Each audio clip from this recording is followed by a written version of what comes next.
Olá, bem-vindos amantes do saber.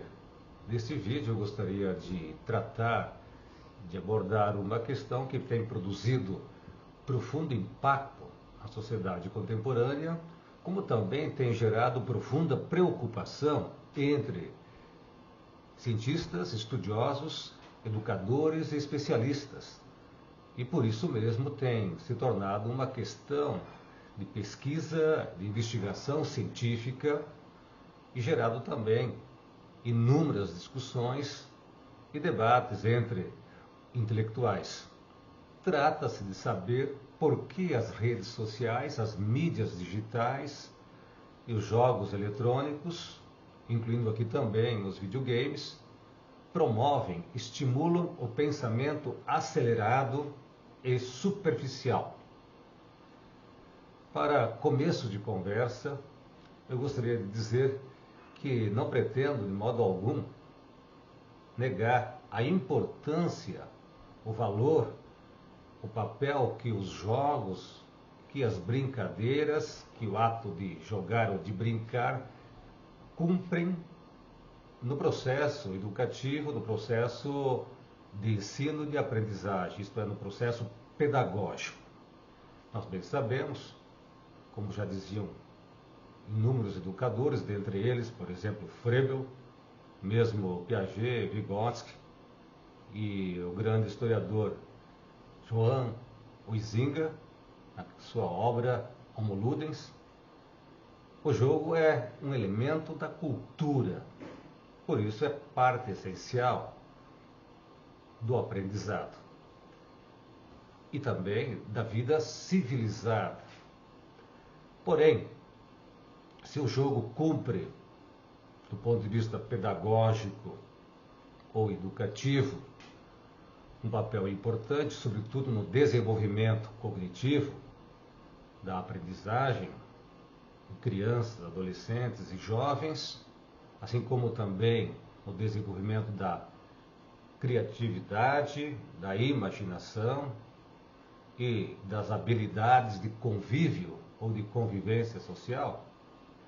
Por outro lado, estamos observando que a indústria do entretenimento, sobretudo a indústria de games, de jogos, tem se apropriado do jogo, assim como também, como direi há pouco, de outras formas de aprendizagem para objetivos que não são educativos e que não promovem, digamos assim, aquelas habilidades, aquelas virtudes, qualidades dos seres humanos necessárias ao exercício da vida cidadã e civilizada. Portanto, primeiramente é preciso reconhecer as evidências, as conclusões, os resultados das pesquisas científicas, para depois, num segundo momento, trazer aqui uma discussão, ou melhor dizendo, uma questão ou um problema que tem caráter eminentemente filosófico. Gostaria então, ainda que de modo breve e sucinto, dizer que a filosofia não pode, em suas abordagens, deixar de reconhecer ou de admitir as evidências científicas sobre um determinado fenômeno, como é o caso, por exemplo, das redes sociais, das plataformas de jogos eletrônicos e das mídias digitais. Do ponto de vista da saúde física e mental, nós temos inúmeras conclusões, nada alentadoras, do ponto de vista, por exemplo, da medicina e da psicologia, sobretudo da psicologia clínica, terapêutica. Por exemplo, a excessiva exposição às telas produz no indivíduo problemas de saúde física, assim como também problemas de saúde mental. problemas de saúde física relacionados ao sedentarismo e à obesidade. E nesse sentido há todo um quadro clínico que nós poderíamos aqui descrever. Ou melhor dizendo, os médicos descrevem isso com muita tranquilidade do ponto de vista do seu conhecimento especializado. Mas ao mesmo tempo descrevem com grande preocupação do ponto de vista das consequências, dos efeitos que esses vícios ocasionam, provocam nos indivíduos. Nós bem sabemos que as redes sociais, assim como também as mídias digitais e os jogos eletrônicos, ativam o sistema de recompensa, gerando no indivíduo a sensação de prazer, na medida que libera dopamina, que é um neurotransmissor responsável pela sensação de prazer, de conquista, de bem-estar. Entretanto, sabemos que a liberação desse neurotransmissor em carga ou dose excessiva produz um vício. Ou melhor dizendo, as redes sociais, as mídias digitais, recorrem a esse expediente, isto é, ativam um mecanismo neuropsicológico que gera no indivíduo dependência, vício. Ou melhor dizendo, as redes sociais, assim como as plataformas digitais, os jogos eletrônicos, se utilizam deste mecanismo para poderem capturar a atenção dos indivíduos para inúmeros fins, que eu vou daqui a pouco descrever. Então, do ponto de vista médico, nós temos problemas relacionados à saúde física. Do ponto de vista psicológico, nós temos problemas relacionados à saúde mental, como, por exemplo, a ansiedade, a irritabilidade, o comportamento compulsivo, impulsivo, além de problemas ligados ao sono. Do ponto de vista médico ainda, é preciso dizer que existem problemas ligados, relacionados à visão. Todos esses problemas são descritos pela pesquisa científica. São evidências contra as quais resulta difícil a contestação.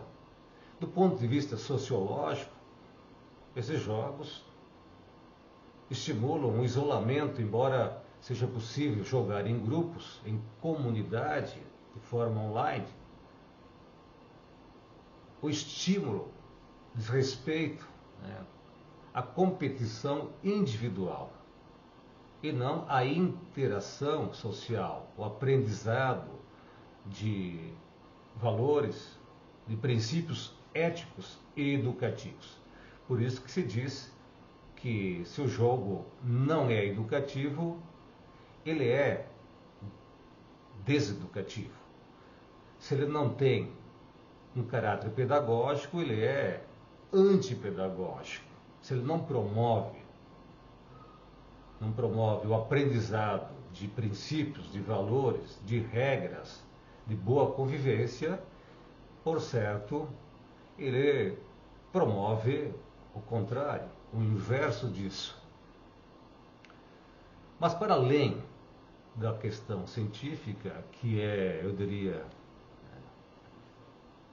relevante e ao mesmo tempo imprescindível numa discussão acerca desta questão, há uma questão filosófica sobre a qual eu gostaria de deter. Eu gostaria aqui de chamar a atenção porque passa muitas vezes despercebida, não somente por quem é jogador, praticante desses jogos, mas também, muitas vezes, por especialistas, cientistas. A meu ver, há uma questão que precisa ser, eu diria, percebida com mais profundidade. Esses jogos, né, funcionam na lógica do capital. Eles operam segundo a lógica mercantil, comercial. Ou seja, capturam as redes sociais, né? Capturam o nosso pensamento como se fosse uma espécie de parabólica. E ao capturar o nosso pensamento, capturam também a nossa atenção, o nosso interesse, os nossos desejos, as nossas preferências. Uma vez capturado o nosso pensamento pelas redes sociais, pelas plataformas digitais e pelos jogos eletrônicos ou digitais, nós somos facilmente controlados, manipulados por esta lógica, né, implícita, por esta lógica operacional, que visa única e exclusivamente, sob esse sentido, lucrar, na medida que prende a nossa atenção e, ao mesmo tempo, né, consome o nosso tempo, para ser aqui redundante, a fim de que consumamos cada vez mais, porque estaremos expostos a mais anúncios publicitários, a mais tempo de visualização desses anúncios. Nos tornamos então não só jogadores, internautas, frequentadores de redes sociais, mas ao mesmo tempo nos tornamos, né, consumidores de jogos, né, e do conteúdo, né, publicitário exposto por essas redes sociais. Esse é um aspecto que nós não podemos perder de vista, que cabe aqui, portanto, uma objeção. Ou seja, as redes sociais não têm por finalidade, não têm por propósito, promover bons hábitos, promover a aquisição de valores éticos ou de princípios de boa conduta. Muito pelo contrário, trata-se de buscar apenas e tão somente o próprio interesse, a satisfação momentânea. Ou seja, porque somos manipulados, né, não conseguimos, muitas vezes, na condição de jogadores, escapar a esta lógica que nos aprisiona. Mas há um outro aspecto que, a meu ver, é ainda mais problemático, como se esse já não fosse. Ou seja, as redes sociais, ao capturarem o nosso pensamento, elas visam através de seus mecanismos operacionais, através de sua lógica, gerar nos indivíduos um embrutecimento para que o nosso pensamento não seja reflexivo e crítico. Ao contrário, para que esse pensamento seja cada vez mais acelerado. E sendo acelerado, é um pensamento que não requer concentração, que não requer reflexão, mas apenas reflexos, isto é, respostas rápidas, né, impulsivas, a um determinado estímulo sensorial. Ou seja, as redes sociais, assim como, de regra, as mídias digitais e jogos eletrônicos, com raras exceções, ou melhor, com raríssimas exceções, estimulam justamente o nosso sistema de recompensa, as nossas emoções, e não o pensamento reflexivo, que é condição necessária para o exercício, por exemplo, da compreensão mais aprofundada da realidade. E o que se segue disso é a quebra da resistência, ou seja, a impossibilidade da negação, da contestação ao sistema econômico capitalista. Como se não houvesse, então, mais alternativa. Os indivíduos são aprisionados por essas redes, né, sociais, a fim de que deixem de contestar, deixem de pensar crítica e reflexivamente contra o sistema e sejam, no fundo, aliados do próprio sistema na condição de consumidores ou de jogadores. Em outras palavras, a lógica que impera nas mídias sociais e digitais não é diferente da lógica que impera na sociedade e na economia capitalista. Trata-se de explorar, de expropriar, de manipular e de controlar ou de dominar os indivíduos, para que não sejam capazes, no âmbito do pensamento, de se contraporem à ordem vigente, à ordem social e econômica vigente ou reinante, produzindo, portanto, indivíduos alienados, incapazes de oferecer resistência, como disse antes, incapazes de se contrapor ou de vislumbrarem outras possibilidades de organização social ou de sociedade.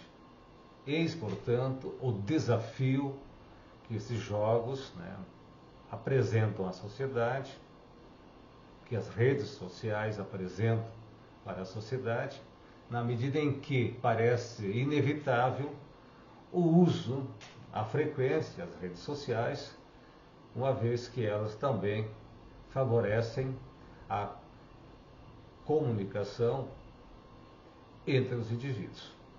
Portanto, do ponto de vista filosófico, nós temos aqui uma questão que eu diria que é irrecusável.